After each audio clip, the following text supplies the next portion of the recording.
Hello students, so let us continue with section second, chapter number third. And the first article is Hooke's law, and this is one of the very important law. And basically this question is I think made up of 50 pages, I think so. मतलब कम से कम ये 50 page 47-48 pages का question है ये, लेकिन हम इसको compile करेंगे विद इन 20 to 25 पेजेस और बड़े आराम से आपको समझ आएगा, ऐसा कुछ नहीं है। यहाँ पर इस क्वेश्चन को कई डिफरेंट तरीक़ों से पूछा गया है। अभी मैं एक्सप्लेन करूँगा इन क्वेश्चंस को। तो ये अब आपको देखना है कि किस क्वेश्चन का आंसर कितना देना है। ऐसा नहीं है कि इसमें से कोई भी क्वेश्चन पूछा और आप एक बार स्टार्ट हो गए जब तक ख़त्म नहीं होगा इसको करते रहे। नो, जो पूछा है इसका पोर्शन, उसी पोर्शन के बारे में बात करनी है आपने, ठीक है जी। और दूसरी यहाँ पर जो चीज़ इंपॉर्टेंट है वो ये है कि यहाँ पर जो कांस्टेंट हमारे इन्वॉल्व होते हैं इस क्वेश्चन में वो हैं अराउंड अबाउट 81 कांस्टेंट्स। मैं बताऊंगा आपको कैसे वो 81 कांस्टेंट्स आते हैं। ये CIJ नाम दिया है हमने उनको। ये जो CIJ हैं basically they are 81 in numbers, ठीक है जी। और ये लास्ट तक पहुँचते पहुँचते 3 ही रह जाते हैं। तो किस तरीके से रिड्यूस होते हैं, किस तरीके से प्रॉब्लम है, तो उसको हम अब डिटेल में स्टडी करेंगे। और एक और मैं बात बताता हूँ कि एक वीडियो में तो ये एक वीडियो के तहत तो ये क्वेश्चन कंप्लीट होगा नहीं। तो हो सकता है कि 2 वीडियो बनाने पड़े इस एक क्वेश्चन के लिए, या हो सकता है 3 बने। कोशिश मैं करूँगा कि 2 वीडियो में निपट जाए, पर नहीं अगर निपटेगा तो हम तीसरे वीडियो तक भी जा सकते हैं। तो देखते हैं ज़रा इस क्वेश्चन को क्या है। State Hooke's law and discuss its generalisation. बल तो हुक्स लॉ होता क्या है, उसका जनरलाइज्ड हुक्स लॉ क्या होता है, इसकी जनरलाइजेशन क्या है। Also show that 36 constants are reduces to 21। मैंने जैसे अभी बात की आपसे, basically this problem involve 81 constants. 81 से फिर वो 36 आते हैं, 36 से वो 21 आते हैं, 21 के बाद फिर मेरे ख्याल से वो 13 बनते हैं, 13 के बाद फिर वो 9 रहते हैं, 9 के बाद वो 3 में आ जाते हैं। फिर अल्टीमेटली लास्ट के जो 3 कॉन्स्टेंट हैं वही इंपॉर्टेंस रखते हैं यहाँ पे हमारी, ठीक है जी। तो फर्स्ट क्वेश्चन में तो उसने ये सिंपल इतना पूछा है कि हुक्स लॉ क्या है, उसको स्टेट करो, फिर उसकी जनरलाइजेशन बताओ क्या है, और उसके बाद प्रूव करो कि 36 कॉन्स्टेंट्स जो हैं दे आर रिड्यूस्ड टू 21। तो अल्टीमेटली बोलने का मतलब जहाँ पर जाके 21 कॉन्स्टेंट निकल जाएंगे वहाँ पर इस क्वेश्चन का आंसर खत्म हो जाएगा, ध्यान रखना। उसके बाद explain one plane elastic symmetry. ये भी प्लेन इलास्टिक सिमेट्री जहाँ पर आएगी वहाँ पर आपने इस क्वेश्चन को स्टॉप कर देना स्टार्टिंग से लेके। और if a substance is elastically symmetric with respect to x1 x2 plane then determine the generalized Hooke's law। ये भी एक केस है अलग से। जब आप इस केस तक पहुंचेंगे तो वहाँ आके इस क्वेश्चन का आंसर कंप्लीट हो जाएगा। इस तरीके से चलते जाएंगे अब आगे। उसके बाद और कैसे पूछा, state Hooke's law and derive its form when the material is elastically symmetric with respect to plane, what is the number of elastic constant in this case. मतलब जब आप प्लेन का केस डिस्कस करेंगे तो बताना कि कांस्टेंट जो 81 constants थे वो रिड्यूस होकर कितने रह जाते हैं। उसका state generalised Hooke's law and determine its form having 3 mutually perpendicular planes of elastic symmetry. ये भी एक अलग से केस है कि अगर म्यूचुअली परपेंडिकुलर प्लेन्स लेंगे हम सिमेट्री के तहत, तो उस केस में ये जो हुक्स लॉ ये क्या रिजल्ट बनाता है। उसके बाद derive the matrix CIJ for orthotropic media. ये ऑर्थोट्रॉपिक मीडिया भी बीच में आएगा आगे जाके। उसका discuss the general relation between stress and strain component of A deformable body. ये लास्ट में आएगा जाके। तो अगर ये क्वेश्चन पूछा होगा तो इस केस में आपको सारा प्रूव करना पड़ेगा, क्योंकि स्ट्रेस स्ट्रेन रिलेशन लास्ट में बनता जाएगा। Obtain its form for orthotropic medium और show that the relation between stress and strain component in case of isotropic homogeneous medium involve only 2 elastic module. Give the physical significance of these elastic modules. मतलब ये भी अगर ये question भी आता है तो आपको कंप्लीट करना पड़ेगा। पर उस केस में आप ये देख लेना कि अगर 16 मार्क्स का है तो क्योंकि 20, 22, 25 पे स्ट्रेस करना इट इज़ क्वाइट डिफिकल्ट, तो आप मैक्सिमम चीज़ें जो हैं वो डायरेक्ट एक्सप्लेन करेंगे। यहाँ पे आपको याद करने पड़ेंगे रिजल्ट, और वो डायरेक्ट मेंशन करके आगे बढ़ते जाएंगे आप। उसके बाद find the stress strain relation for the isotropic media. ये भी लास्ट तक जाएगा आपका। Explain the homogeneous isotropic media. तो these are the different ways how to ask the question in paper, और ये 101% पेपर में आना ही आना है, ये ध्यान रखना खास। तो देखते हैं बारी बारी से अब इन तमाम क्वेश्चंस को कैसे कैसे प्रूव किया, एक ही आर्टिकल के अंदर कैसे कैसे हैं। और एक और तरीका इसका पूछने का, obtain stress strain relation for isotropic homogeneous medium in the form tau I J equal lambda delta i j nu plus 2 mu e I j. अगर ये पूछेगा तो लास्ट तक पहुंचना आपने। स्टेट जनरलाइज्ड हुक्स लॉ और कैसे पूछा है, for a homogeneous isotropic body give physical interpretation of elastic modulus E and sigma. ये बीच में इन्वॉल्व होंगे तो बोल रहा है इसके बारे में बताना आपने, और बस इतना ही है। तो these are the different questions जो कि उसने पूछे हैं यहाँ पे। एक ही आर्टिकल को कई तरीक़ों से पूछा है, तो देखते हैं हम इसका आंसर। देखिए ज़रा वन बाय वन देखते हैं ज़रा आराम से। सबसे पहले तो हुक्स लॉ है क्या है, लॉ क्या है ये। According to Hooke's law extension is directly proportional to the force applied. ये जो हुक था इसने क्या रिजल्ट दिया यहाँ पे कि जब आप किसी स्टील रॉड के ऊपर फोर्स अप्लाई करते हैं तो उसमें जो भी चेंज आती है लेंथ में, वो जो चेंज है that is directly proportional to the force applied on that body. To study the statement let us consider thin steel rod. आप घर में भी एक्सपेरिमेंट करके देख सकते हैं। एक पतली सी आपने स्टील रॉड लेनी है, subjected to a tensile normal force capital F vector, उसके ऊपर आपने फोर्स अप्लाई की। If the force is uniformly distributive over the area of cross section say A naught, मतलब वो जो आपने थिन स्टील की रॉड ली है उसका कुछ रेडियस होगा, उसका कुछ डायमीटर होगा, तो उसको बोल रहा है वो जो cross section area, cross section मतलब वो जो डायमीटर होगा उसका जो एरिया होगा उसको नाम दे दिया हमने ए नॉट। और साथ में हमने ये कह दिया कि ये जो फोर्स हम उस स्टील के ऊपर लगा रहे हैं, उस स्टील रॉड के ऊपर जो फोर्स लगा रहे हैं ये यूनिफॉर्म फोर्स लगा रहे हैं। यूनिफॉर्म का मतलब आप हर जगह सेम फोर्स अप्लाई कर रहे हैं, उस बॉडी के हर पॉइंट के ऊपर सेम फोर्स अप्लाई हो रही है। Then stress is equal to, मैं बात कर चुका हूँ पहले, स्ट्रेस क्या होती है, फोर्स पर यूनिट एरिया। तो यहाँ पर ये एरिया किसका है, उस क्रॉस सेक्शन का, उस स्टील रॉड के क्रॉस सेक्शन का एरिया है। तो stress is equal to force पर unit area of cross section of the rod at that stage. That is अगर हम स्ट्रेस ले लें कैपिटल टी, अप्लाइड फोर्स ले लें कैपिटल एफ, और ये फोर्स जो अप्लाई कर रखी है per unit cross section area के ऊपर वो मान लिया हमने ए नॉट। स्ट्रेस क्या होगा, फोर्स पर unit area of cross section. If the normal stress capital T is plotted as function of extension small e, ये आपने ग्राफ बनाया नीचे ध्यान से देखें जरा। दिस इज स्ट्रेन, स्ट्रेन मतलब ये जो ई जो बात कर रहा है इसकी भी हम प्रीवियस सेक्शन में बातें कर चुके हैं। ये एक्स एक्सिस में स्ट्रेन ले ली, बाई एक्सिस में मैंने स्ट्रेस ले ली। अब देखना जरा जब मैथमेटिकली इसका ग्राफ ट्रेस करेंगे तो क्या बनेगा। If the normal stress T is plotted as function of extension E then graph is nearly a straight line. Basically हुआ क्या कि जब आपने इनिशियल स्टेज के ऊपर इस रॉड के ऊपर फोर्स लगाई तो इस रॉड को फिलहाल कोई फर्क नहीं पड़ा। इनिशियल स्टेज के ऊपर ये रॉड बिल्कुल स्ट्रेट लाइन है, ठीक है। लीनियर का मतलब होता है कि ग्राफ आपका बिल्कुल स्ट्रेट है, और जब कर्विलीनियर बात आएगी तो उसके अंदर ग्राफ आपका स्ट्रेट लाइन में नहीं है। तो इनिशियल स्टेज में जैसे आपने फोर्स अप्लाई करना शुरू की इसको कोई फर्क नहीं पड़ा। अब क्या हुआ, फोर्स की क्वांटिटी आप बढ़ाते गए पी पॉइंट तक तो इसको कोई फर्क नहीं पड़ा रॉड को, it is as it is. जैसे ही पी पॉइंट के ऊपर फोर्स इंक्रीज हुई तो इसमें थोड़ा सा बैंड आ गया, इसमें थोड़ा सा बैंड आ जाएगा। ये आप सोच सकते हैं, खुद आप एक्सपेरिमेंटली कर सकते हैं। एक स्टील रॉड हाथ में ले लो, उसके ऊपर फोर्स अप्लाई करना शुरू करो। स्टार्टिंग में इनिशियल स्टेज में तो उसकी लेंथ को कोई फर्क नहीं पड़ेगा, पर जैसे जैसे फोर्स इंक्रीज होती जाएगी ये रॉड जो बेंड होती जाएगी, ठीक है। और सेकंड पोजीशन इसकी आ जाएगी ये वाई, और फोर्स जब इंक्रीज हुई तो ये इसकी बेंडिंग कुछ ऐसे आ गई, फिर और फोर्स इंक्रीज की तो इसकी बेंडिंग ये आ गई, और अल्टीमेटली फाइनल स्टेज में क्या हुआ कि एक स्टेज ऐसी आएगी कि यहाँ पर आके रॉड आपकी ये ब्रेक हो जाएगी, टूट जाएगी मतलब। तो ये बेसिकली एक्सपेरिमेंट है यहाँ पे। तो जैसे जैसे आप स्ट्रेस बढ़ाते जाएंगे, ये बाई एक्सिस में स्ट्रेस है, ये इसमें स्ट्रेन है, जैसे जैसे आप स्ट्रेस बढ़ाते जाएंगे वैसे वैसे इसकी लेंथ में चेंज आती जाएगी। और आप नोटिस करना, आप एक रॉड पकड़ें, इसकी स्टील रॉड जो ब्रिक जैसी पकड़ना, उसके ऊपर फोर्स लगाना और उसको बेंड करना। जब आप बेंड करेंगे तो थोड़ी देर के बाद 2-3 सेकंड के बाद बेंड करके उस पहले बिफोर बेंडिंग इनिशियल स्टेज पे उसकी लंबाई नाप लीजिए, आप लेंथ नाप लें, फिर उसके ऊपर फोर्स अप्लाई करें। फोर्स अप्लाई करने के 3-4 सेकंड के बाद उसकी लंबाई फिर नापें। आपको फ्रैक्शनल पॉइंट्स में उसकी लेंथ में चेंज पक्का नजर आएगी। मतलब अगर पहले लेंथ 1 मीटर है तो after 3-4 second that length converted to 1.01 metre या 0 मीटर एंड सो।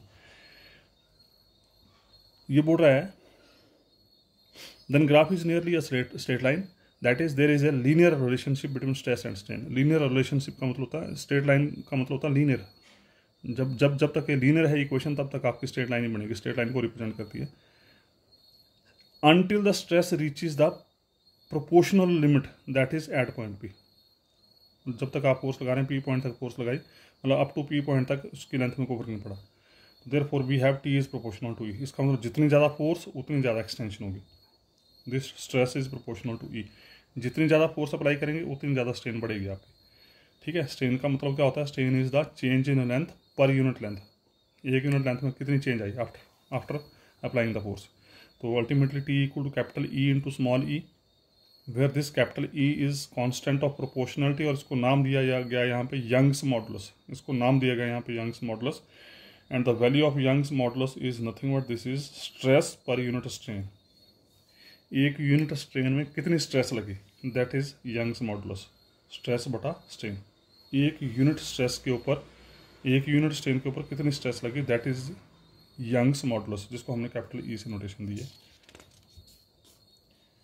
ठीक है जी, तो ये जो इक्वेशन नंबर 1 है, जो अभी लिखी है आपने, T is equal to small E into capital E, that is known as Hooke's law. उसको बोलेंगे हम हुक्स लॉ। तो जब हमने क्वेश्चन स्टार्ट किया वहाँ पर जो मैं बेरबा दे रहा था वो ये दे रहा था, टोटल हमारे पास 81 कॉन्स्टेंट्स होंगे। 81 से 36 पहुँचेंगे, 36 से फिर 21 पहुँचेंगे, 21 से 13 पहुँचेंगे, 13 से 9 पहुँचेंगे, और अल्टीमेटली लास्ट में आके 3 रह जाएंगे। 81 से रिड्यूस होकर 3 रह जाएंगे, और ये 3 जो हैं दे आर वेरी इंपॉर्टेंट। ये लास्ट में जाके स्ट्रेस स्ट्रेन रिलेशन को जनरेट करते हैं। उसके बाद जनरलाइज्ड हुक्स लॉ क्या था, ये तो हुक्स लॉ क्लियर हो गया आपको। अब generalized Hooke's law, since state of stress in a continuous medium is completely characterized by stress tensor tau I J. पता ही आपको, ये जो स्ट्रेस है इसको पूरी तरह से कॉन्टिन्यूस मीडियम में जो रिप्रेजेंटेशन दी जाती है, they are represented by the stress tensor components tau I J. मतलब tau 1 tau 1 2 tau 1 3 tau 2 1 tau 2 2 tau 2 3 and so on, जो हम प्रीवियस सेक्शन में देख चुके हैं। And state of deformation by strain tensor, और जो डिफॉर्मेशन, स्टेट ऑफ डिफॉर्मेशन है उसको हम किससे देते हैं? स्ट्रेन टेंसर से। ये प्रीवियस सेक्शन में कर चुके हैं हम सब कुछ। जो स्ट्रेस है it is represented by tau I J, और जो स्ट्रेन है it is represented by E I J. Hooke's suggested that, अब हुक्स ने क्या बोला यहाँ पे? Suggested that principle of superposition of effect can be applied. ये एक प्रिंसिपल है सुपरपोजिशन का, बोलता है इसके इफेक्ट को हम यहाँ पर अप्लाई कर सकते हैं। And he assumed that at each point of medium the strain components E I J are linear function of stress component tau I J. और दूसरा उसने यहाँ पर अज्यूम कर लिया कि ये जो स्ट्रेन कॉम्पोनेंट्स हैं, ये जो ई आई जे हैं, they are linear function of tau I J. Linear function का मतलब कि E I J is in terms of tau I J, number 1। Number 2, जो भी एक्सप्रेशन यहाँ पे बनेगा, जो भी फंक्शन बनेगा, उस फंक्शन की वेरिएबल की डिग्री थ्रू आउट जो वो 1 रहेगी। लीनियर का मतलब डिग्री थ्रू आउट 1 रहेगी। तो दूसरी चीज़ उसने बोले कि जो स्ट्रेन टेंसर हैं they are in the form of tau I J, मतलब E I J are functions of tau I J and they must be linear. The generalization was made by Cauchy. उसके बाद क्या किया, ये तो इसने hooks ने आइडिया दे दिया यहाँ पे कि एक तो प्रिंसिपल ऑफ सुपरपोजिशन का इफेक्ट हम देख सकते हैं यहाँ पे, और दूसरा उसने मान लिया कि E I J are functions of tau I J, मतलब stress strain are function of stress. ये जो जनरलाइजेशन फर्दर थी ये दी थी कॉची ने, ठीक है जी, लेकिन नाम दिया गया इसको जनरलाइज्ड हुक्स लॉ। रिजल्ट दिया कॉची ने, जो जनरलाइजेशन थी वो डिस्कस की कॉची ने, लेकिन कॉची ने अपना नाम ना दे करके उसको नाम दे दिया जनरलाइज्ड हुक्स लॉ। अब क्या उसने 2 अजम्पशंस क्या क्या ली थी इस लॉ में? The 2 assumptions of law are, number 1, पहली अजम्पशन क्या ली उसने? पहली क्या कंडीशन मान के चला, when an elastic medium is maintained at constant temperature, temperature को अगर कांस्टेंट कर दिया जाए, then there is 1-to-1 analytical relation between tau I J and E I J. ये देखा गया, ये उसने मान लिया खुद यहाँ पे, अगर टेम्परेचर को कांस्टेंट कर दिया जाए तो ये जो टाउ आई जे और ई आई जे के बीच में रिलेशन है that is of the form tau I J equal to capital F I J of E I J, capital F I J of E I J, फिर I comma J varies from 1 to 3। ये पहली supposition, stress is in terms of strain. दूसरा उसने assumption क्या ली यहाँ पे कि अगर सारी स्ट्रेन 0 हो जाए, अगर ये स्ट्रेन कंपोनेंट 0 हो जाए तो उस केस में टाउ आई जे 0 हो जाएगा। means tau ij vanishes when strain components are all equal to 0. strain component equal to 0 का मतलब there is no change in length per unit length. जब चेंज ही नहीं हुई तो इसका मतलब फोर्स अप्लाई नहीं हुई, इसका मतलब tau ij 0 हो गया, क्योंकि हुक्स लॉ तो ये बोल रहा है ना कि ये जो जितनी फोर्स अप्लाई करेंगे उतनी उसमें चेंज आएगी. Force is directly proportional to strain, मतलब stress is proportional to strain. लेकिन यहाँ पर क्या बोल रहे हैं, अगर चेंज ही नहीं होगी तो इसका मतलब फोर्स अप्लाई नहीं होगी. अगर चेंज ही नहीं आ रही तो इसका फोर्स का कोई इंपैक्ट नहीं है, तो इसका मतलब force is vanishes, tau ij vanishes when strain component are all equal to 0. उसके बाद उसका क्या किया फिर उसने, if we expand the relation in first assumption, हमने पहले एजम्पशन क्या ली कि stress is function of strain. बोलता कि अगर इस रिलेशन को एक्सपेंड किया जाए, इसको एक्सपेंड करने का मतलब इसको सॉल्व किया जाए, and retain on linear terms, मतलब इसको किसी तरीके से सॉल्व किया और सॉल्व करने के बाद हमने सिर्फ और सिर्फ लीनियर टर्म्स रिटेन की. ये भी हम प्रीवियस सेक्शन में देख चुके हैं. एक प्रिंसिपल ऑफ लीनियराइज्ड थ्योरी होता है, एंड दैट प्रिंसिपल सेज कि अगर आप कोई एक्सप्रेशन जनरेट कर रहे हैं और उस एक्सप्रेशन को आप सिर्फ और सिर्फ लीनियर टर्म्स में ही देखना चाहते हैं, तो उस एक्सप्रेशन के अंदर जो भी डिस्टर्ब्ड टर्म्स जो हैं गुणा में या पावर में नजर आए तो उनको हम नेगलेक्ट कर देते हैं, और हम सिर्फ उन्हीं टर्म को रिटेन करते हैं जिनकी पावर सिर्फ और सिर्फ 1 है. तो वही लिखा, if we expand the relation in first assumption, ये वाली, and retain on linear terms in the expansion, then we will get a relation of the type. इसको आपने फर्दर इसको एक्सटेंड किया, इसको सॉल्व किया, सॉल्व करके हमने सिर्फ और सिर्फ यहाँ पर लीनियर टर्म ही रिटेन की, बाकी सारी छोड़ दी. तो जो आपका एक्सप्रेशन होगा that is of the form tau I J equal to C I J K L. ये ध्यान रखना, this is one of the very, सारा दारमदारी इसके ऊपर है इस पूरे आर्टिकल का. सी आई जे के एल ई के एल, मतलब ये जो F I J of E I J relation था, इसको सॉल्व करके सिर्फ और सिर्फ जो लीनियर टर्म बची they are of the form C I J K L ई के एल. आई की वेरिएशन 1 2 3, जे की वेरिएशन 1 2 3, के की वेरिएशन 1 2 3, एल की वेरिएशन 1 2 3. अब अगर ध्यान दें तो प्रीवियस सेक्शन में आपने सिर्फ आई और जे के ऊपर ही काम किया था, और अगर आपको ध्यान हो जब कैसे खोलते थे सी I J, just tau I J को कैसे खोलते थे, जब आई की वैल्यू 1 देते थे, जे की वैल्यू 1 2 3 देते थे, 3 कंपोनेंट आए, फिर आई की वैल्यू दूसरी देते थे, जे की वैल्यू फिर 1 2 3, फिर 3 कंपोनेंट आए, फिर आई की वैल्यू 1 2 3 देते थे, जे की वैल्यू 1 2 3 देते थे, आई की वैल्यू 3 देते थे, जे की वैल्यू 1 2 फिर 3 कंपोनेंट आते थे. मतलब आई और जे की वैल्यू के अनुसार आपके 3 कंपोनेंट आते थे. कैसे निकालते थे, आई और जे, आई की वैल्यू 3, जे की वैल्यू 3, 3 गुणा 3, यहीं से सीधे निकल जाते थे. 3/3, इसका मतलब टाउ आई जे जो मैट्रिक्स बनता था वो 3/3 का बनता था. 3/3 इसमें 9 एलिमेंट होते थे. यहाँ पर देखो जरा, आई जे के अनुसार 9 एलिमेंट, के एल के अनुसार फिर 9 एलिमेंट, 9 गुणा 9 कितना हो गया 81, 9 into 9 is 81, 3 into 3 into 3 into 3. आप ये मैं आपको टास्क दे रहा हूँ, ये टास्क मैं आपको दे रहा हूँ, आप आराम से बैठें, कागज़ पेन पकड़ो, कुछ नहीं करना, पहले आई की वैल्यू 1 दो, जे की वैल्यू 1 2 3 दे दो, फिर आई की वैल्यू 2, के एल नहीं छेड़ना है, पहले आई की वैल्यू 1 दी, जे की वैल्यू 1 2 3 दे दी, के एल एज इट इज रखना, फिर आई की वैल्यू 2 दी, जे की वैल्यू 1 2 3 दे दी, फिर आई की वैल्यू 3 दी, जे की वैल्यू 1 2 3 दे दी. ठीक है जी, आई और जे सॉल्व हो गए. फिर क्या करना, के की वैल्यू 1 देनी, जो आपका ये 9 एलिमेंट आ जाएंगे ऐसे, आई जे की वैल्यू देखें 9 एलिमेंट आ जाएंगे सम में. जैसे आई की वैल्यू 1 देंगे तो जे की वैल्यू 1 2 3 देंगे तो क्या बनेगा, C11 KL plus C12 KL plus C13 KL. फिर आई की वैल्यू 2 देंगे, जे की वैल्यू 1 2 3, फिर plus C21 KL plus C22 KL plus C23 KL plus, ठीक है. फिर आई की वैल्यू 3 देंगे तो क्या बन जाएगा, C31 KL plus C32 KL plus C33 KL. ये जो मैं बोल रहा हूँ इसको करके देखना आपने, मैं आपके लिए छोड़ रहा हूँ टास्क. ये जो टास्क है ये अकेला 2 पेजेस का टास्क है जिसको मैं खा रहा हूँ यहाँ पे, इसको मैं छोड़ रहा हूँ, और ना ही आपने करना, ना जरूरत है पेपर में करने के लिए. पर आपको पता होना चाहिए कि how we generate 81 constants because of only this term. ये अकेली टर्म इट सेल्फ 81 एलिमेंट को रिप्रेजेंट करती है. ये C I J K L itself gives 81 constants. वो तरीका बता रहा हूँ आपको मैं, ठीक है. फिर आई जे की वैल्यू दे दी, फिर के की वैल्यू 1 फिक्स करो, एल की वैल्यू 1 2 3 दे दो, फिर के की वैल्यू 2 फिक्स करो, एल की वैल्यू 1 2 3 दे दो, फिर के की वैल्यू 3 फिक्स करो, एल की वैल्यू 1 2 3 दे दो. ये सारी वैल्यू दे के this it self gives 81 constants. ये टास्क मैं आपको दे रहा हूँ, ऐसे प्रैक्टिस करना, आपको खुद पता लग जाएगा कि how this expression it self gives 81 constants. अब देखो जरा, ई के एल को नहीं छेड़ना आपने, ई के एल भी के एल के अनुसार ही चलेगा, पर मैं ये बोल रहा हूँ कि ये 81 कॉन्स्टेंट्स बनेंगे कैसे, वो आपको बता रहा हूँ मैं। The coefficient C I J K L very from point two point, automatically I की वैल्यू बांध देंगे तो हर पॉइंट के ऊपर इसकी अलग वैल्यू होगी। In the medium and there are 81 constants, ये 81 बनेंगे, मैं बार बार बोल रहा हूँ, और ये मैं टास्क आपको दे रहा हूँ, आप खुद बैठें और करें, निकालें इसके 81 कॉन्स्टेंट्स। तरीका मैंने बता दिया कैसे निकालने 81 constants. These constants are known as elastic constants of the material, और इनको नाम दिया गया, these are called elastic constants of the material, elastic constants of the material.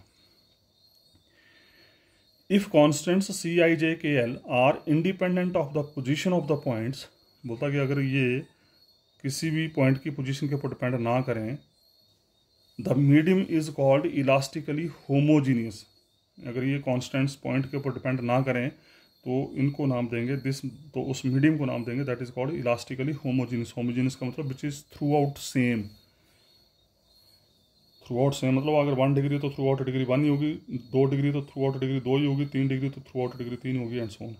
And the material have same elastic properties in all direction. ये देखा गया करके कि अगर ये कुछ ऐसा होता है, अगर ये कॉन्स्टेंट्स जो हैं they are independent of the position of the points, तो उस केस में नंबर 1 इस मीडियम को नाम देंगे इलास्टिकली होमोजीनियस मीडियम, और नंबर 2 यहाँ पर जो भी मटेरियल होगा उस मटेरियल की इलास्टिक प्रॉपर्टीज सब डायरेक्शन में एक जैसी होंगी। In all direction elastic properties of that material is always same.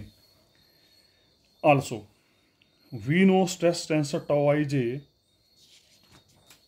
are symmetric, prove कर चुके हैं आप प्रीवियस सेक्शन में, ये टाउ आई जे सिमेट्रिक होता है, इवन ई आई जे भी सिमेट्रिक होता है, टाउ आई जे भी सिमेट्रिक होता है, ई आई जे भी सिमेट्रिक होता है, ध्यान रखना, ठीक है। Tau I J and E I J are symmetric.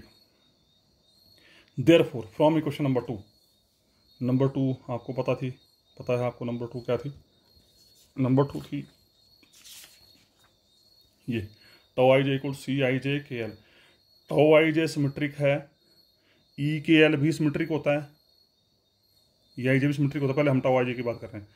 Tau is symmetric with respect to I J, तो इसका मतलब यहाँ पर सी भी सिमेट्रिक होगा with respect to I and J. अगर ये सिमेट्रिक है तो उसको भी सिमेट्रिक होना पड़ेगा only with respect to I जे। अभी के एल की बात नहीं कर रहा हूँ यहाँ पे। Therefore from equation number 2 C I J K L are also symmetric with respect to I and J, ठीक है। मतलब C I J K L equal to C J I K L, क्योंकि टाउ आई J symmetric है with respect to I and J, तो with respect to I and J ये I J symmetric हो, तो यहाँ सी आई जे को we can write C J I also, पहली बात। अब हम चेक करते हैं कि क्या ये C I J with respect to K L भी सिमेट्रिक है। अगर with respect to K L symmetric है तो यहाँ पर के एल को वी कैन राइट एल के। देखते हैं जरा, to show C I J K L is also symmetric with respect to K and L, for this we define. अब हम चेक करना है, हमने चेक करना है सी I J K L with respect to K L भी symmetric है। उसके लिए मैंने क्या किया, 2 कंपोनेंट डिफाइन किए। सी dash I J K L लिया मैंने, half C I J K L plus C I J L के, सिमेट्रिक के एल में, ये मैंने डिफाइन किया, याद करना पड़ेगा आपको। सी double dash I J K L मैंने डिफाइन किया half C I J K L minus C I J L के। अगर आपको हल्की हल्की याद आ रही है तो प्रीवियस सेक्शन में आप इस तरह की बातें कर चुके हैं। Therefore C I J K L equal to, अब दोनों को जमा करो ज़रा। अगर आप इन दोनों को जमा करेंगे, जमा करके क्या होगा देख लो ज़रा, half C I J K L plus half C I J K L, क्या बन गया, C I J K L half C I J L K minus half C I J L K, cancel हो जाएगा। तो ultimately the sum of these 2 terms is nothing, this is itself equal to C I J K L, ठीक है जी। अब देखो जरा, also C dash I J K L equal to C dash I J L K, यहाँ से check कर सकते हैं। यहाँ से ये जो आपने डिफाइनिंग की, ये प्रीवियस सेक्शन में अगर याद हो तो आप प्रूव कर चुके हैं वहाँ पे। ये सम जो होता है ये सिमेट्रिक होता है, और ये सम जो स्क्यू सिमेट्रिक बनता था उसमें स्ट्रेन में, और स्ट्रेन के केस में ये सम जो था ये बनता था सिमेट्रिक और ये बनता था स्क्यू सिमेट्रिक। तो आप चेक कर सकते हैं यहाँ पे के एल को आई जे को नहीं छेड़ना है, आई जे अपनी पोजीशन में है, के एल को एल के से रिप्लेस करो, के को एल से और एल को के से रिप्लेस करो, क्या बन जाएगा, के को एल से रिप्लेस करो और एल को के से रिप्लेस करो, तो ये सिमेट्रिक बन जाएगा। आप रफ कॉपी पकड़ें, पेन पकड़ें और ये करें ज़रा, के और एल की पोजीशन को चेंज करना है यहाँ पे, इन दोनों में के और एल की पोजीशन चेंज करके यही सेम टर्म में आएंगी वापस। मतलब ये जो इधर आ जाएगी और ये इधर आ जाएगी, तो इसका सी dash I J K L is symmetric with respect to K and L. हम आई और जे नहीं छेड़ रहे हैं, सिर्फ के एल छेड़ रहे हैं। और जो सी डबल डैश है ये बन जाएगा स्क्यू सिमेट्रिक। अगर यहाँ पर के और एल की पोजीशन चेंज करते हैं, एल की जगह के की जगह एल करके देखो, तो माइनस साइन कॉमन आ जाएगा यहाँ पे बाहर, माइनस साइन कॉमन आ जाएगा। तो C double dash I J K L equal to minus times C double dash I J L K. इसका मतलब ये सेकंड टर्म जो ये बन जाएगी skew symmetric with respect to K and L. ठीक है जी। उसके बाद देयरफॉर नंबर 2 इंप्लाइज, नंबर 2 क्या था? नंबर 2 था आपका tau I J equal to C I J K L into ई के एल। तो सी आई जे के एल की वैल्यू पुट कर दी मैंने, सी आई जे के एल की value C dash plus C double dash रख दिया मैंने यहाँ पे। रखने के बाद नाउ मैं इसको सॉल्व कर रहा हूँ, इसको नंबर 4 कर दिया, सी double dash I J K L, इसको सॉल्व कर रहा हूँ। अब देखो ज़रा क्या किया मैंने, आई जे को मैं नहीं छेड़ रहा हूँ क्योंकि हमने सिमेट्री देखनी है के एल के साथ, हमने सिमेट्री सिर्फ के आई जे की सिमेट्री तो हम देख चुके, अब के और एल की सिमेट्री देखनी है। तो C double dash I J K L लेके चले, तो के की वैल्यू पहले 1 दी, के की वैल्यू 1 ये आ गया, फिर के की वैल्यू 2 प्लस ये आ गया, के की वैल्यू 3 ये आ गया। पहले के की वैल्यू 1 2 3 दे दी, ये 3 एलिमेंट बन गए। फिर एल की वैल्यू जब 1 दी, एल की वैल्यू 1 दी, एल की वैल्यू 1 देंगे, तो एल की वैल्यू 1 दे के क्या बन जाएगा, C double dash I J 1 1 plus C double dash I J 1 2, ये आ गया नीचे। आप कैसे भी कर सकते हैं कि पहले के की वैल्यू 1 2 3 दे दी, फिर एल की वैल्यू 1 2 3 दो। पहले एल की वैल्यू 1 दी, एल की वैल्यू 1 दी, एल की वैल्यू 1 देंगे तो क्या बनेगा, सी डबल डैश आई जे 1 1 ये आ गया, सी डबल डैश आई जे 2 1 ये आ गया यहाँ पे, सी डबल डैश आई जे 2 1, फिर C double dash I J 3 1, L की वैल्यू 1 दे रहा हूँ अभी मैं, 3 1 ये आ गया। फिर एल की वैल्यू 2 दी, एल की वैल्यू 2 के लिए फिर 3 एलिमेंट आएंगे, 2 के लिए क्या आएंगे 1 2 2 2 3 3, 1 2 2 2 3 3, फिर एल की वैल्यू 3 देंगे तो बन जाएगा 1 3 2 3, ये आ गया 1 3 2 3 एंड 3 3। ठीक है जी। उसका क्योंकि we have already checked C double dash I J K L equal to minus time, we have already checked C double dash I J K L equal to minus time C double dash I J L K. अब इसके ये जो 6 1 2 3 4 5 6 7 8 9 component आए, जो ये के L के अनुसार, के एल के अनुसार 9 कंपोनेंट आए हैं यहाँ पे। तो अब इन 9 कंपोनेंट्स की स्थिति देखते हैं क्या है। सी double dash I J K L is equal to minus time C double dash I J L K. तो के और एल की वैल्यू 1 1 दो, बोला के की वैल्यू 1 एल की वैल्यू 1 दी, तो क्या बन जाएगा C double dash I J 1 1 minus C double dash I J 1 1, same आगे इसको उठा के साइड लेके आ जाओ। अब हम इन 9 कंपोनेंट की अलग अलग स्थिति देखेंगे क्या है। ठीक है, तो इसको साइड लेके आ जाएंगे तो क्या बन जाएगा 2 times C double dash I J 1 1 equal to 0, इसका C double dash I J 1 1 equal to 0, तो इसका ये कंपोनेंट 0 हो जाएगा। Similarly on the same lines K और एल की वैल्यू 2 2 रखो तो 2 2 वाला भी 0 हो जाएगा। के की वैल्यू 3, के और एल की 3 3 रखो तो ये 3 3 माइनस टाइम बनेगा इसको उठा के। तो अल्टीमेटली बोलने का मतलब जब के एल की वैल्यू 1 1 2 2 3 3 रखेंगे तो C double dash I J 1 1, C double dash I J 2 2, C double dash I J 3 3, ये तीनों कंपोनेंट 0 हो जाएंगे यहाँ पे। ठीक है जी। This is the component, this is the component, this is the component, ये 3 कंपोनेंट हमारे 0 हो जाएंगे। बाकी कौन से बचे 1 2 1 3 2 1 2 3 3 1 3 2, इनकी स्थिति देखते हैं क्या ज़रा। तो ये आ गया similarly 2 C double dash I J 2 2, 2 C double dash I J 3 3 equal to 0। उसके बाद अब के और एल की वैल्यू 1 ली, 1 और 2 ली, के की वैल्यू 1 एल की वैल्यू 2, के की वैल्यू 1 एल की वैल्यू 2, एल की वैल्यू 2 यहाँ पर बन जाएगा 1 2, यहाँ बन जाएगा 2 1, तो इसका C double dash I J 1 2 and C double dash I J 2 1 with negative sign आपस में बराबर है। तो इसका मतलब क्या हुआ, सी डबल डैश आई जे 1 2 ये पड़ा हुआ है और 2 1 ये पड़ा हुआ, इस माइनस साइन को अगर तो लेके जाएंगे तो इसका C double dash I J 2 1 equal to minus time C double dash I J 2 1, तो ये माइनस टाइम आ जाएगा, तो ये और ये टर्म कैंसिल हो जाएगा यहाँ पे, ये और ये टर्म कैंसिल हो जाएगी। ये निकाला आगे देखो जरा, C double dash I J 1 2 is equal to minus time C double dash I J 2 1, उस तरीके से 1 3 equal to minus time 3 1, 2 3 equal to minus time 3 2। अब इन तमाम वैल्यू को उठाओ और नंबर 4 में रख दो। जैसे नंबर 4 में रखेंगे, सॉरी जैसे आप इसमें ऊपर रखेंगे इसमें, तो ये सारी टर्में आपके ख़त्म हो जाएंगी। ये जो वैल्यूज़ निकाली इनको 1 1 2 2 3 3 तो पहले 0 हो गए, 1 2 is equal to minus time 2 1, तो ये और ये कैंसिल हो जाएंगे, 1 3 इक्वल टू माइनस टाइम 3 1, तो ये कैंसिल हो जाएंगे, 2 3 इक्वल टू माइनस टाइम 3 2, तो ये कैंसिल हो जाएंगे। तो ultimately C double dash I J K L equal to 0, मतलब नंबर 5 0 हो जाएगा आपका। नंबर 5 जीरो हो गया, मतलब सी डबल डैश जीरो हो गया, सी डबल डैश जीरो हो गया, तो यहाँ से क्या हो गया, नंबर 3 से ये टर्म खत्म होगी, क्या बचेगा, सी I J K L equal to C double dash I J K L. ठीक है जी, तो C double dash I J K L zero हो गया, तो टाउ आई जे क्या बच गया आपका, टाउ आई जे बच गया, नंबर 4 इंप्लाइज ये चीज़ जीरो होगी, तो we left with C double dash I J K L ई के एल। अब अगर आप ध्यान दें तो नंबर 2 आई थिंक देखते हैं ज़रा, हाँ number 2 tau I J C I J K L ई के एल, नंबर 2 में आपने बताया tau I J is equal to C I J K L ई के एल, और नंबर 6 में बता दीजिए tau I J equal C dash I J K L ई के एल। तो इसका क्या मतलब, जब दोनों को कंपेयर करेंगे तो यहाँ से क्या हो जाएगा, यहाँ से क्या हो जाएगा, सी I J K L and C dash I J K L they are same, where C dash I J K L is symmetric with respect to K and L, ये बता चुके हैं आप अभी। जो सी dash I J K L है it is symmetric with respect to K L,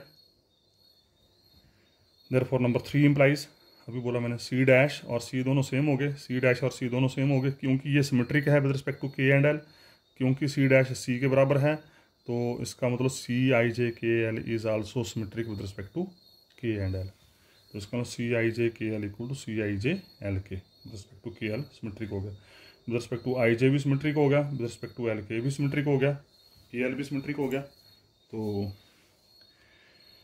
ये हो गया क्लियर। आल्सो तो with respect to K L symmetric हुआ, with respect to K L symmetric हुआ तो के एल बन गया L K, with respect to I J symmetry हो तो आई जे बन गया जे आई, सी J I K L equal to C I J K L. तो with respect to I J symmetry हुआ तो ये रिलेशन है, with respect to K L symmetric हुआ तो ये रिलेशन आ गया। अब देखना जरा ध्यान से, by giving the values of I J K L, जब आई जे के एल की वैल्यू देंगे आप यहाँ पे, वी हैव 81 इलास्टिक कॉन्स्टेंट्स, ये मैं बता चुका हूँ अभी 81 बनते हैं totally, by symmetry of I comma J. अब जब आई और जे की सिमेट्री लेंगे तो क्या होगा, यहाँ से 1 2 और 2 1 बराबर हो जाएंगे, 1 3 3 1 के बराबर हो जाएगा, ठीक है जी, 2 3 3 2 के बराबर हो जाएगा, 4 3 3 4 के बराबर हो जाएगा।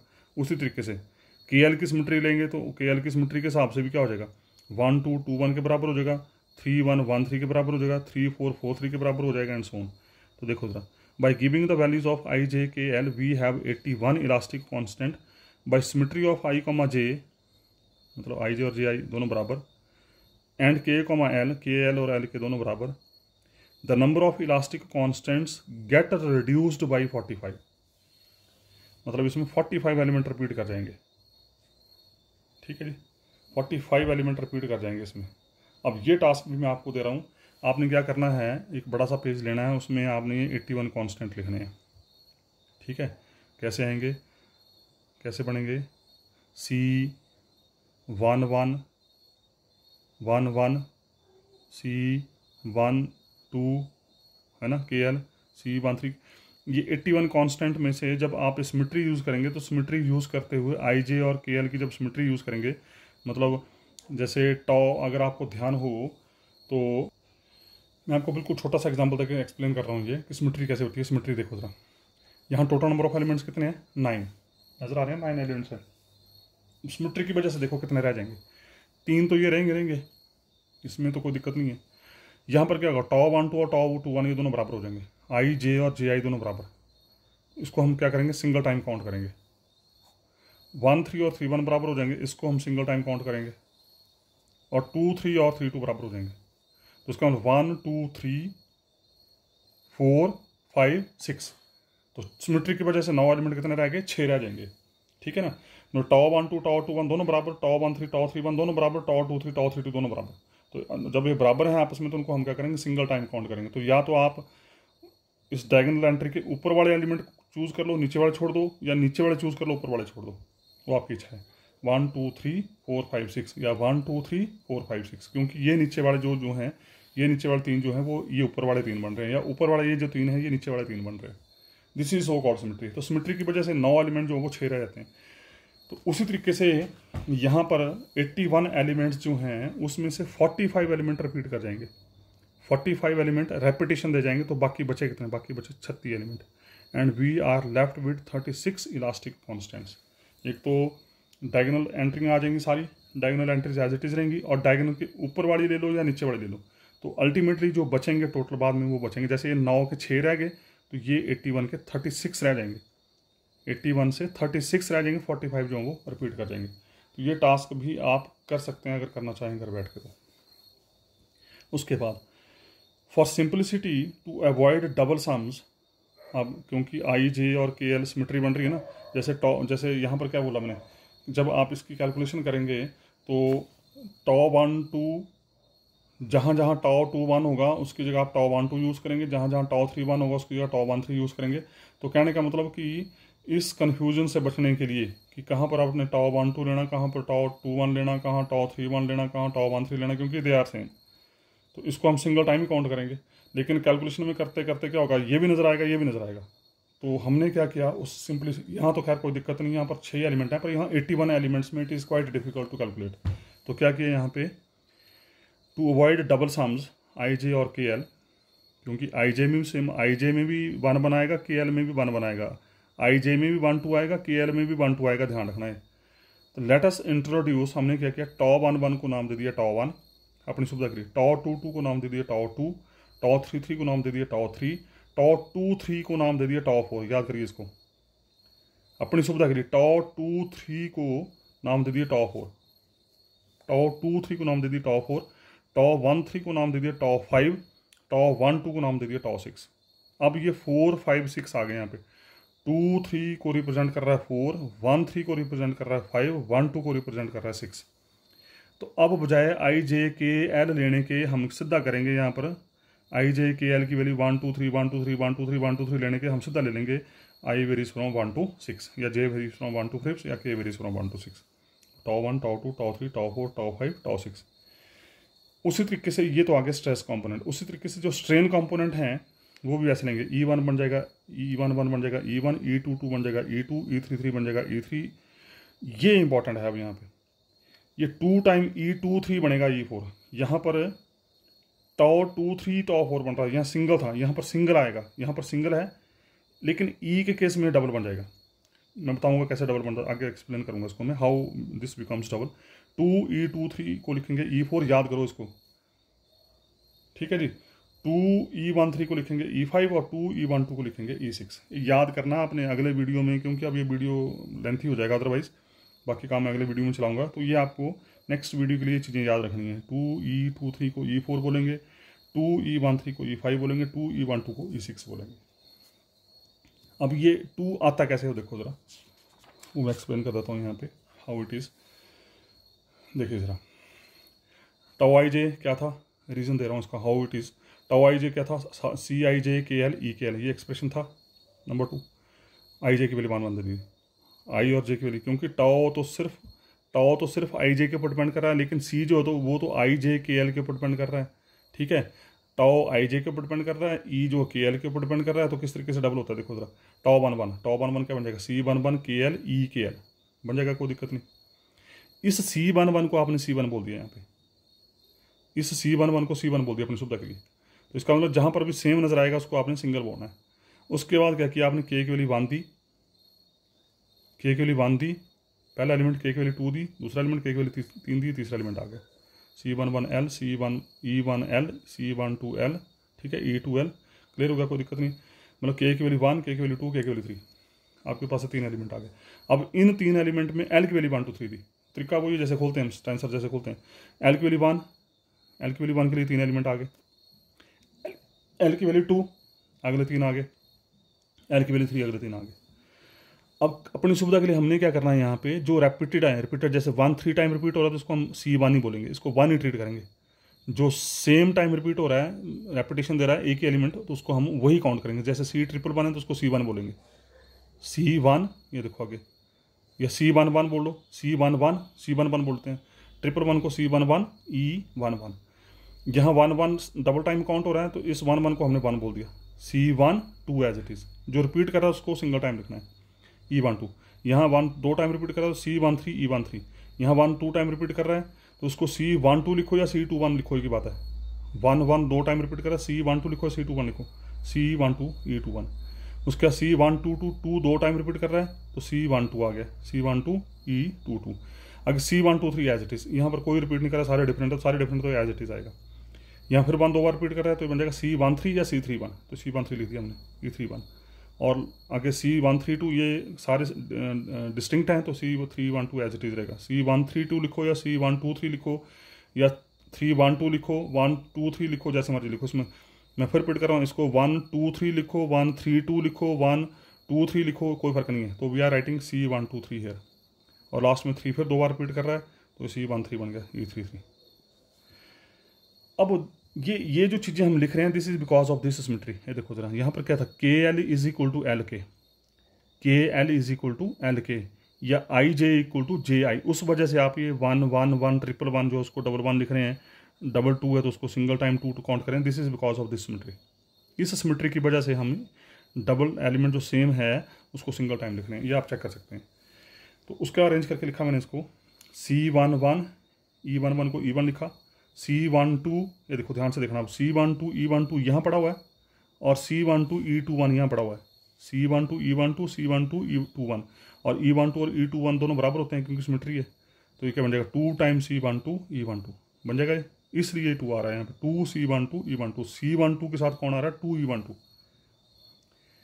उसी तरीके से अगला देखो जरा, C13 E13 and C13 E31। ये देखो E13 and E31, C13 E13 C13 E31, क्योंकि EIJ सिमेट्रिक होता है तो ये बन जाएगा 2 टाइम्स C13 E13। ठीक है, उसी तरीके से C12 बड़ा, C12 E12 और C12 E21, ये आ गए यहाँ पे। तो ये आ गए सारे C11 E1, ये बन जाएगा 2 times C12 E12 plus 2 times C13 E13 plus C12 E2 C12 E2 C12 E2, ये C12 E2, ये C12 ध्यान रखना, C12 3 है यहाँ पे, ये C12 दोनों जमा हो जाएंगे, ये जमा नहीं होगा क्योंकि ये 12 है, ये E22 है, ध्यान रखना। तो C12 E22 को लिखा E2, C12 E2, और ये C123 E23, C123 ये है, C123 ये है 2 टाइम। तो E23 एंड E32 दोनों सिमेट्रिक हैं, तो 2 टाइम्स C123 E23, और लास्ट में आ गया आपका C13 E33 का बन गया E3। अब फिर क्या हुआ, C11 को C11 E1, ये C12 2 E12 को बोला था E2, C13 2 E13 को बोला था E3, 2 C12 2 E2 2 E2 E3, उसके बाद E4 किसको बोला था, E4 बोला था 2 E23 को, तो 2 E2 C123 E4, फिर C13 E5, C13 वाली ये टर्म E213 को E5 बोला है, और C12 E3 को बोला है E6। ठीक है, तो ये जो एक्सप्रेशन था, this is in the form of E1 E2 E3 E4 E5 and E6। उसके बाद अगली इंपॉर्टेंट चीज़ देखो ज़रा, उसके ये τ11 है आपका, ये ध्यान रखना, τ11 का मतलब τ1 आ गया, तो τ1 बन गया पहला। ये जो τ1 का एक्सप्रेशन आया इन terms of E1 E2 E3 E4 E5 E6, ये आ गया मैट्रिक्स की पहली रो में। τ1 इक्वल टू कैसे लिखते हैं, है ना पता मैट्रिक्स कैसे लिखते हैं, कॉफिशिएंट जो इक्वेशन आई है, जो होमोजेनियस इक्वेशन आई, इस होमोजेनियस इक्वेशन के कॉफिशिएंट पहली रो में और वेरिएबल ऐसे C11 E1, ये आ गया C12 E2 C13 E3, यहाँ तक तो ठीक है। अगर C123 को हमने C14 बोल दिया, C123 को हमने C14 बोल दिया, इस C13 को हमने C15 बोल दिया, लास्ट वाले C12 को हमने C16 बोल दिया, अपनी सुविधा के लिए ध्यान रखना है यहाँ पे। ठीक है, ये बात क्लियर होगी। ये मैं अभी एक एक्सप्रेशन की बात कर रहा हूँ, एक एक्सप्रेशन आया τ1 इक्वल, ऐसे 6 हैं ये, τ1 C11 E1 plus C12 E2 plus C13 E3, इसमें 13 तक, तो 13 तक कोई दिक्कत नहीं आएगी। 11 12 13 21 22 23 31 32 33 दिक्कत है बाकी वाले उनको हम नामकरण कर रहे हैं। तो C123 को बोल दिया C14, मैं फिर रिपीट कर रहा हूँ, C13 को यहाँ इसको बोल दिया C15, और C12 की जगह ले दिया मैंने C16। एंड उसी तरीके से जिस तरीके से आपने ये τ11 सॉल्व किया, फिर यहाँ से τ12 निकालो, τ13 निकालो, τ21 निकालो, τ22 τ23 निकालो सारे, तो ये आ गया τ1 τ2 वैसे बन जाएगा, τ2 फिर वैसे आ जाएगा C21 C22 C23 C24 C25 C26 E2, τ3 वैसे, τ4 tau 3 की सीरीज आ जाएगी 31, 32, 33, 34, 35, 36। tau 4 की सीरीज बन जाएगी 41, 42, 43, 44, 45, 46। tau 5 की बन जाएगी 51, 52, 53, 54, 55, 56। और tau 6 की बन जाएगी C61, C62, C63, C64, C65, C66। जिस तरीके ये कैलकुलेशन एक की उसी तरीके से बाकी 6 कैलकुलेशन जो मैं नहीं कर रहा हूँ। और इधर आ गया आपके वेरिएबल। अब वेरिएबल कौन है? E1, E2, E3, E4, E5, E6। अगर आपको याद हो शुरू में हमने क्या बोला था, stress is in terms of strain, तो this stress is in terms of strain. ठीक है जी। सो इन टेंसर फॉर्म अब ये जो इतना बड़ा मैट्रिक्स बना, अब इसकी स्टडी चलेगी हमारी आगे। ये बने आपके टोटल 36 कॉन्स्टेंट्स, ये आए वो 36 कॉन्स्टेंट्स। टोटल थे 81 कॉन्स्टेंट्स, 81 में से 45 सेम हो गए थे और बाकी जो बचे 36 वो 36 आए ये कॉन्स्टेंट्स। उसके बाद अब इन 36 कॉन्स्टेंट्स के ऊपर आपने फर्दर परफॉर्म करना है। ठीक है। और टेंसर फॉर्म में इसको वी कैन राइट, ये tau 1 से लेकर tau 6 tau i लिख दिया। ये जो सारा मैट्रिक्स है दिस इज Cij और ये जो E है दिस इज Ej। और अगर आप देखो ये जो इतना बड़ा मैट्रिक्स था इसको टेंसर फॉर्म में आपने इतना सा लिख दिया, where i, j varies from 1, 2, 3, 4, 5, 6। अब 1, 2, 3 लेने के बजाय 1 से लेकर 6 तक, i की वेरिएशन 1 to 6, j की वेरिएशन 1 to 6। और इस इतने से एक्सप्रेशन से we will find all these expressions. जैसे i की वैल्यू 1 फिक्स करो, i की वैल्यू 1 फिक्स करेंगे, j की वैल्यू 1 से लेकर 6 तक दे दो, पहली इक्वेशन बन जाएगी आपकी tau 1 इक्वल टू इसकी गुणा इसके साथ C11 E1 plus C12 E2 plus C13 E3 plus C14 E4 plus C15 E5 plus C16 E6। फिर आई की वैल्यू 2 फिक्स कर दी। जब आई की वैल्यू 2 फिक्स करेंगे तो tau 2 आ जाएगा। तो tau 2 क्या बन जाएगा? C21 E1 C21 E1 plus C22 E2 plus C23 E3 and so on. Matrix की गुणा करनी आती है ना, इधर से रो और इधर से कॉलम गुणा होता है। तो उसी तरीके से आई की वैल्यू 1, 2, 3, 4, 5, 6 बारी बारी दे के पहले आई की वैल्यू 1 दी तो जे की वैल्यू 1 to 6 दे दी, पहली लाइन मतलब पहली इक्वेशन। फिर आई की वैल्यू 2 दी, जे की वैल्यू 1 to 6 दे दी, दूसरी एक्सप्रेशन। आई की वैल्यू 3 दी, जे की वैल्यू 1 to 6 दे दी, तीसरा एक्सप्रेशन एंड सो। तो अल्टीमेटली ये जो नंबर 7 आया हमारे पास matrix, this matrix can be written in tensor form as tau i is equal to Cij Ej। The constants Cij are called elastic constants और module of the material. इनको बोलेंगे हम इलास्टिक कॉन्स्टेंट्स या module. तो ultimately बोलने का मतलब ये जो CijKL थे वो CijKL जो थे those CijKL with respect to symmetry of Ij and symmetry of KL they reduces to these 36 constants. ठीक है जी। तो इसका अगला काम फिर हम करेंगे नेक्स्ट वीडियो में। So thank you very much.